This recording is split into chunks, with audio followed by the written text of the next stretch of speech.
blackscholarspublishing.com. That we should get our own. And once we have our own, we're respected for the fact that we can create our own. And that's equality right there.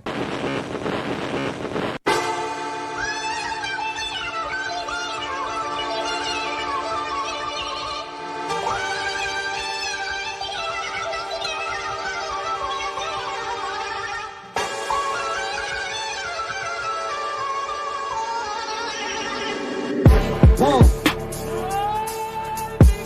Whoa. Whoa. Yeah. Whoa. What you call an icon living? Start a record label, Misfits just did it. Whoa. Nylon cover 5 minutes. Whoa. We are too hot in the business. Whoa. About to make a movie independent. Welcome back to the Black Scholars Podcast. I am your host, Leonard Andre Wilson Jr. It is a pleasure to be back with you guys for episode 41. On episode 41, we are going to analyze episode 7 of the America to Me docu-series, which is available on Starz. That is how I enjoy it and watch it over and over again and glean different lessons from it. And I bring my analysis to you guys, my fellow scholars. Now, you can also watch it for free, and you have to follow the notes listed in the show notes, and that will tell you how you can watch it for free through the participant.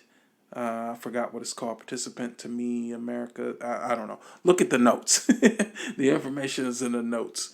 But we are going to get into my analysis for episode 7. Again, this is episode 41. Thank you guys for your support. Thank you for continuing to listen.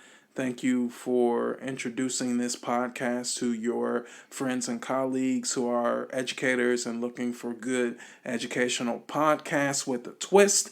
And if anybody ever wondered, I listen to other podcasts. I listen to a lot of podcasts. I've been listening to podcasts actively since 2005, 2006.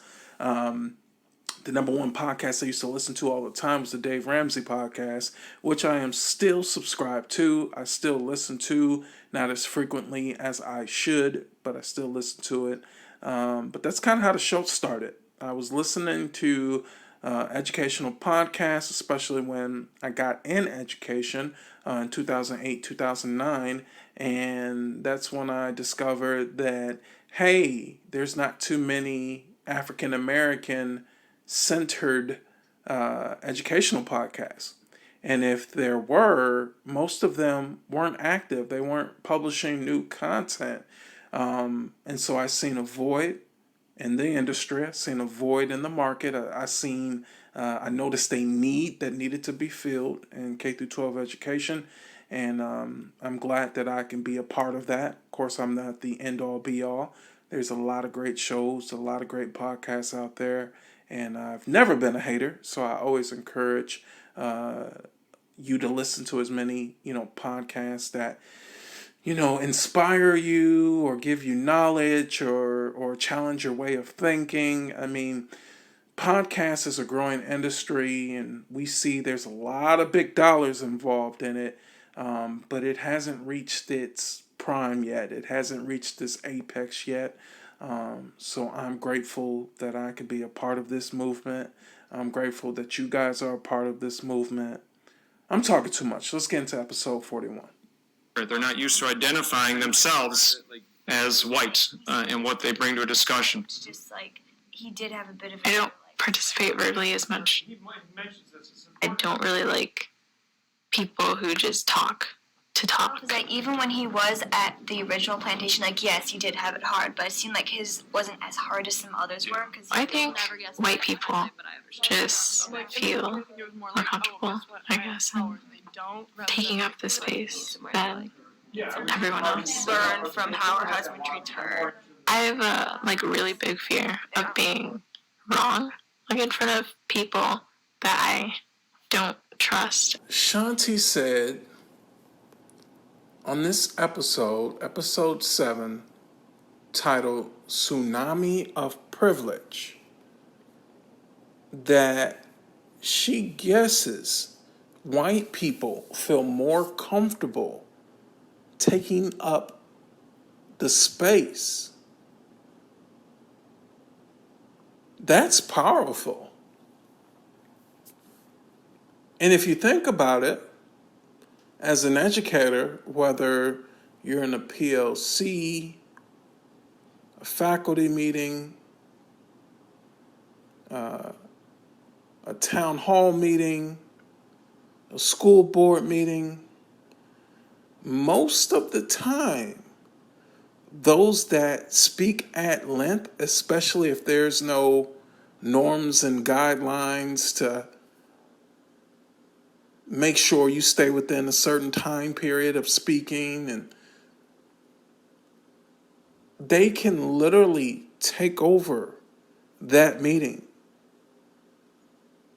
And what's disheartening about that is that for many of us who add to the diversity, who are black and brown, we have a lot to contribute as well. In the beginning of my career, I didn't say much.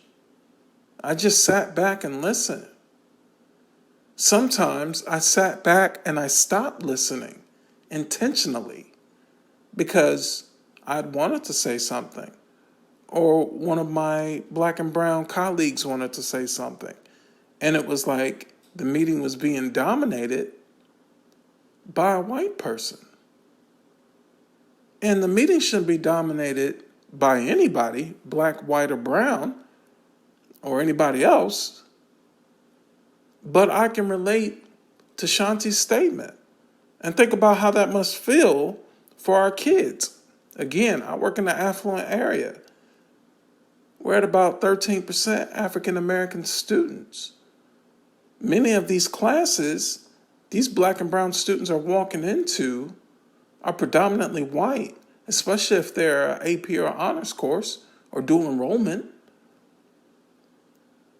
They're not comfortable speaking. One, they're outnumbered. Two, they don't even get the opportunity. They don't get the chance. So it's important for us as educators to make sure we're providing opportunities, and outlets for students' voices to be heard continuously. I don't care if you have to, on the side of your lesson plan, or if you give yourself a daily reminder, or however you organize your instruction, whether you keep an agenda planner, whatever it is, you've got to find a way to make sure students get voices and every opportunity possible. And as we're dealing with this whole COVID situation, and whether you're doing hybrid or 100% virtual remote learning, you've got to find a way to figure that out. How can each student get the opportunity to have the floor? And that's one of the things in teaching I've always made sure my students know as a procedure. You always track the speaker. The speaker is not always me. It's not always Mr. Wilson. It's whoever has the floor. And we're going to all be respectful, including myself. So if I have one of my students speaking, I'm not checking my emails. I'm not looking at my cell phone. I'm not text messaging someone real quick. I give them my full attention. And if I break that rule, I bring it up to my students. I said, you know what? I apologize. I was checking my email real quick. I heard a notification go off. I shouldn't have done that. And I even have my students call out other students for not being respectful. You know, I'm in Tennessee. I can't speak for what everyone uses as far as the rubric for your observations, how you're judged, evaluated. But in Tennessee, we use the team model. And in the team model, the culture of that classroom is vital. And students being comfortable using accountable talk, and students being comfortable giving fearless feedback and receiving fearless feedback, And students, most importantly, being respectful to each other, to their teacher, to all stakeholders and visitors that walk in that classroom. That's important.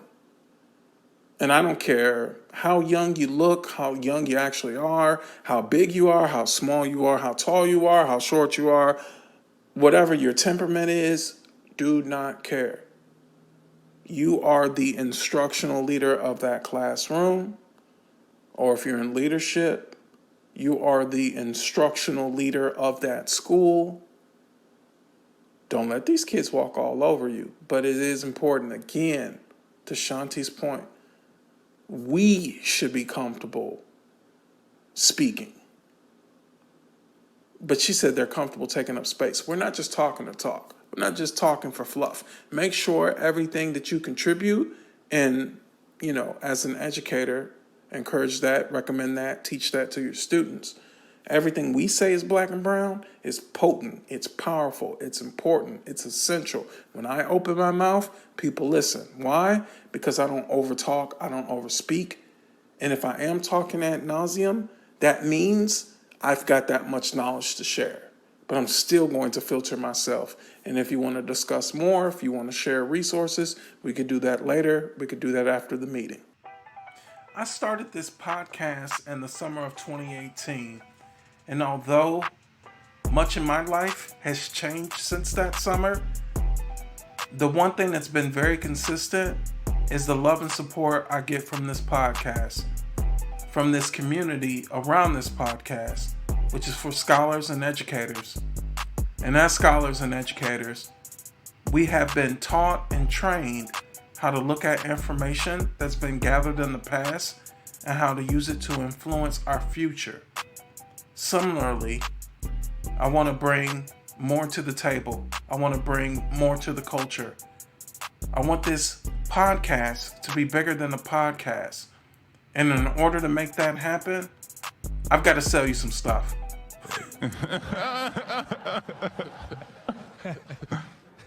So I'm selling you the Black Scholars clothing.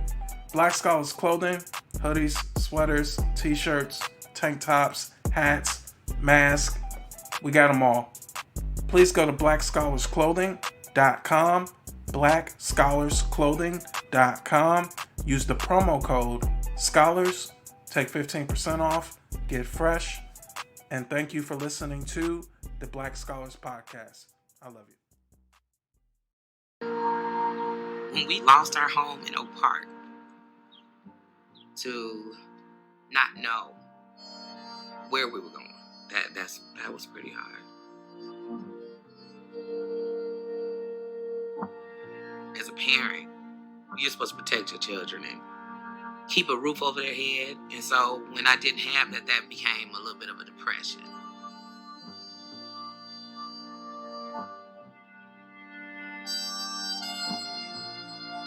My best friend took us in, so we aren't on the streets. He shot it. For him, it's been an emotional roller coaster. He doesn't communicate too much anymore.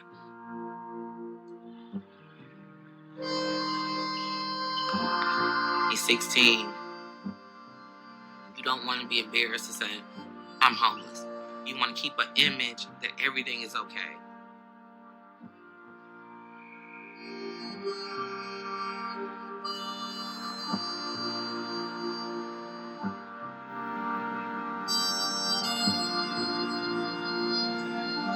I saw you! Did you see me stalking you at basketball? I did.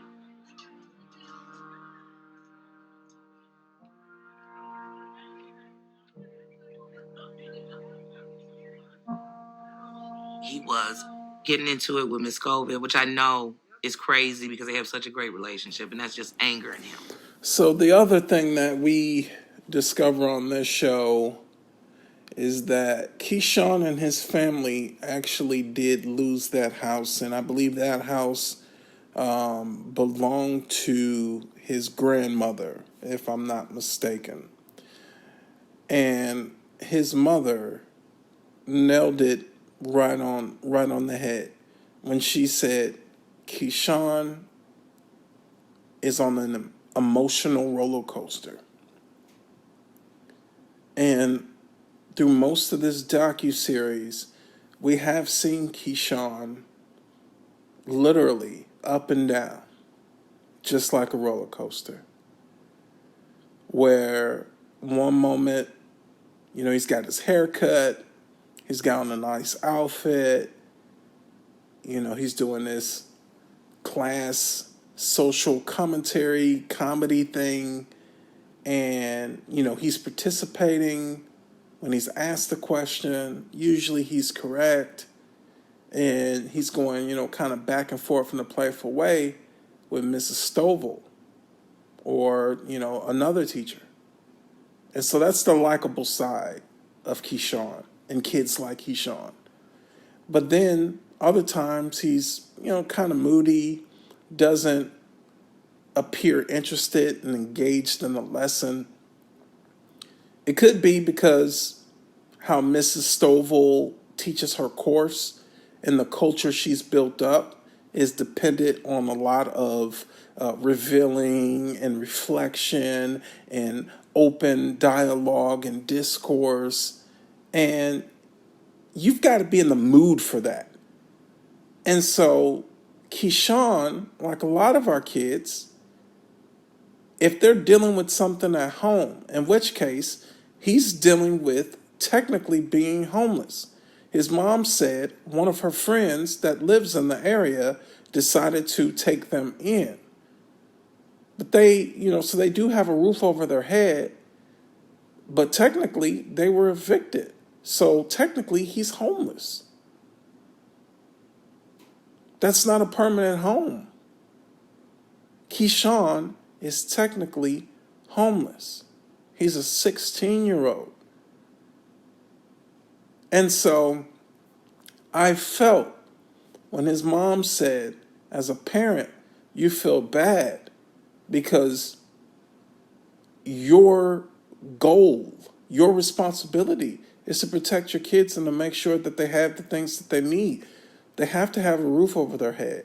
They have to have food in their mouths. They have to have clean clothes on their back. They have to have the ability to wash and clean themselves, to brush their teeth. Like, this is what we grow up on around the world, specifically in America.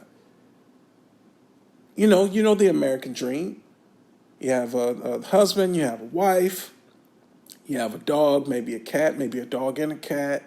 You have a 2.5 garage. You have 2 kids, boy and a girl, a white picket fence, a nice sized house, good front yard, a flower bed, nice backyard. You play catch every Sunday. You go to church. You visit family. You volunteer. You donate. You pay your taxes. That's the American dream. And we don't know Keyshawn's mother's situation economically fully. We don't know after she finished high school if she got any more training. We don't know what jobs she's held. We don't know what contribution Keyshawn's dad financially plays a part in. We don't know any of this. And it's not my goal to judge her. That's not what we're doing. We're not trying to judge her. If anything, I'm empathizing with her. I have to. We have to. We're empathizing with these kids. If we could take one major lesson, one major theme away from America to me thus far, I think we would all clearly say that things aren't equal, things aren't fair, things aren't right, and we need a lot of changes. I've said it before, I'll continue to repeat myself. Schools are supposed to provide comprehensive services. They are a part of the community. As a part of the community, when a member of the community is in need, schools are supposed to provide. Very similar to how most churches, especially in the black community, will step in and provide for their congregation. If the first lady of the church is having an issue with her lights staying on, or she can't pay rent and she's 2 months behind and she's at risk of getting evicted, once the church finds out, they step in. But what parent would ever reach out to a school and say something about residency? And we see this in this episode as well, where Gabe, who's on the wrestling team and also on spoken word, and this is really our first time talking about Gabe. Gabe is a very, very intelligent, astute student, scholar, very small. He's very short in height, but what he lacks in height, he makes up for in his intellect and his heart. And his coach, his wrestling coach, was joking and saying, "Hey, it's like, Oak Park, they must have former FBI." I mean, I hope he was joking. They must have former FBI agents working for them or something. It happened to Keyshawn as well, where these agents will just pop up to make sure that you do live in the zip code you're supposed to live in order to attend this privileged school. It's not fair. It's like, what do you want parents to do? If parents can't afford private school, and so they're dependent on the public schools, and we know all public schools aren't created equally, we know that there is a major concern with equity, where at certain schools they have the best resources, and a part of those resources is human capital. They have better principals, they have better classroom teachers, better guidance school counselors, they go on better trips, they get better food. It's unequal. It totally is. So I will never criticize or critique a parent for doing what's best for their kids. Now I know what someone on the right politically would say. I know what a capitalist would say. If you want better for your kids, if you want better for your family, then you have to pull yourself up by your own bootstraps. They would say Keyshawn's mom, she's got to go to night school. She's got to go back to school. She's got to start a career or further her career. She's got to save money. She's got to invest. She's got to hustle and grind and work 15 different jobs. That's what they would say. But is that realistic? Sometimes we make life decisions and life choices that put us so far in the hole that I never want to say anything's impossible, but it's so arduous. It's so difficult, especially when you have other people depending on you. She's got multiple kids. It's not just Keyshawn. It's not just Keyshawn.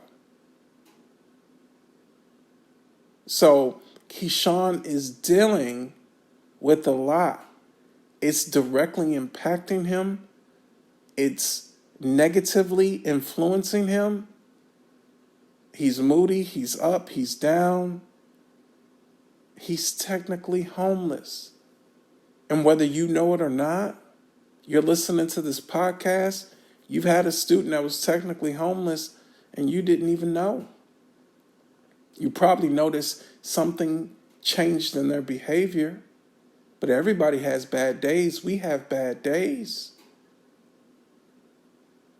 So you got to dig deeper. You got to build that rapport.